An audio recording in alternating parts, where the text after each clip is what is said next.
Et en plateau avec nous, Muriel Gilbert, l'une des meilleures spécialistes et vulgarisatrices de la langue française et de ses mots. Bonsoir Muriel Gilbert. Bonsoir. Alors on vous suit à travers vos chroniques acidulées dans le journal Le Monde ou encore sur la radio RTL. Et puis je rappelle votre dernier ouvrage, Vous reprendrez bien un bonbon sur la langue. C'est aux éditions La Librairie Vibert qui traite des curiosités de la langue française. Muriel Gilbert, tout d'abord, vous vous amusez à décortiquer les mots de la langue française. Pourquoi elle vous inspire tant, cette langue ? Alors d'abord, mon métier principal, c'est d'être correctrice au journal Le Monde. Et donc cette langue, je crois qu'elle m'a inspirée depuis ma naissance. Dans mes plus vieux souvenirs, je faisais semblant de savoir lire avant même d'avoir su lire. Donc voilà, c'est une langue, c'est l'objet qui nous sert... à échanger, c'est vraiment important. Voilà, donc ça m'a toujours rendue curieuse. Voilà. Une langue en tout cas qui est sacrément riche et étonnante. Ouais. Bon, j'ai relevé quelques exemples dans votre chronique dans le journal Le Monde, question que moi-même je me suis souvent posée.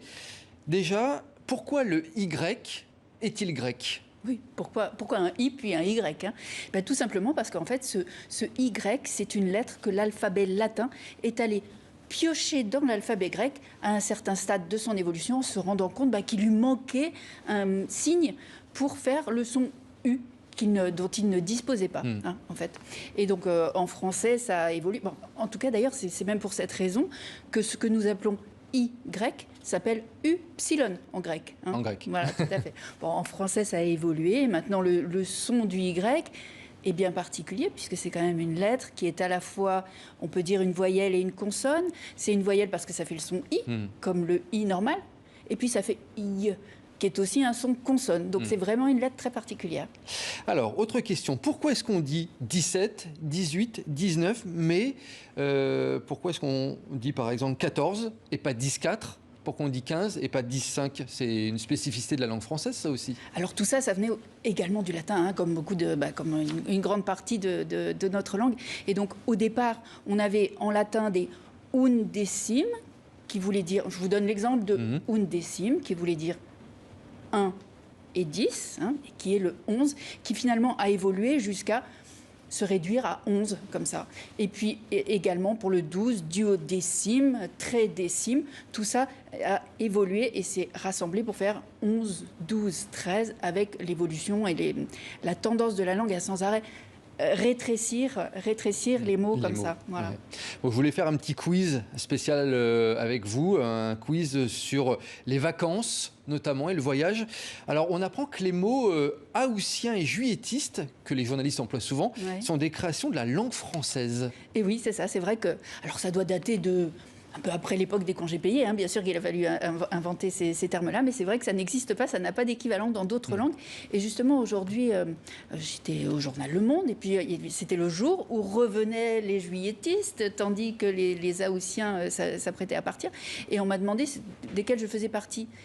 Et j'étais bien incapable de le dire parce que moi, j'ai dit je suis juiniste. Parce qu'en fait, j'étais partie au mois de juin. Et on n'a pas de mot pour ça. Donc il est temps d'en créer un. Un néologisme que vous allez peut-être créer. Muriel Gilbert, on ne sait jamais. En vacances, on a envie de se laisser aller, on a envie de farniente. D'où vient justement le mot farniente ?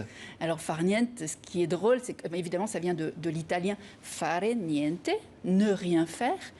Mais en fait, les Italiens n'utilisent pas du tout ce terme-là. Ils disent plutôt, pour le farniente, ils ont tendance à dire relax, qui est une prononciation à l'italienne de l'anglais. Ouais. Voilà. Et en fait, c'est vrai que farniente, on pourrait croire que c'est quelque chose de récent, ce terme en français. Or, on le trouve pour la première fois sous la plume de Madame de Sévigné, dans une lettre à sa fille. Donc, c'est quand même un terme qu'on employait depuis très longtemps. Ouais. Alors moi, il y a un terme que j'adore. Devant un bon plat de vacances, on va dire miam miam. Mais au Québec, on ne dit pas miam miam. Lorsqu'on se régale devant un plat, on va dire quoi ? Mium mium. J'ai découvert ça. C'est jamais allé au Québec, j'ai trouvé ça. Je trouve que c'est formidable. Ouais. Alors pourquoi est-ce qu'on dit mium mium ? Ça vient d'où ? Aucune idée. Je l'ai je sais pas. Je l'ai juste découvert dans mes recherches et j'ai trouvé que c'était délicieux. Alors en utilisant le mot ça vient d'où ? O, U accent grave. Ouais. Il existe une touche sur le clavier avec cette lettre, mais cette lettre, elle est utilisée que de ce mot « ou ». Voilà, c'est ça. C'est extraordinaire, ça aussi. C'est quand même fou que sur notre clavier, nous ayons ce « u » accent grave qui ne sert que pour écrire un seul mot en français. J'ai eu un courrier d'un lecteur qui m'a dit « Ah, mais attention, dans tiramisu, On peut mettre un accent. On peut mettre un accent grave. Mais ça, c'est quand on l'écrit à l'italienne. Parce que dans nos dictionnaires français, où on trouve tiramisu à la française, il n'y a pas cet accent. Muriel Gilbert, il nous reste 30 secondes. Une question un peu plus d'actualité. Le gouvernement suisse souhaite simplifier le français, et notamment l'orthographe de certains mots. Bonne ou mauvaise idée, selon vous? Alors moi, vous savez, je suis correctrice, donc je suis une vilaine conservatrice. J'ai un peu l'amour des difficultés de la langue. Je trouve que tout simplement, je comprends que ce soit compliqué pour certaines personnes, qu'il y ait un complexe du bonnet d'âne qui soit affreux. Mais tout est dans la façon d'enseigner et de voir les fautes, justement, de voir que la faute, l'erreur est humaine, en fait. Et donc, y compris moi, dans mes livres, je les fais corriger par d'autres correctrices. Tout le monde fait des fautes, les correcteurs aussi, et c'est pas grave. Voilà. Eh ben, ça sera le mot de la fin. Merci Muriel Gilbert d'être venue sur le plateau de TV5 Monde pour vulgariser tous ces mots de la langue française. Merci. À vous.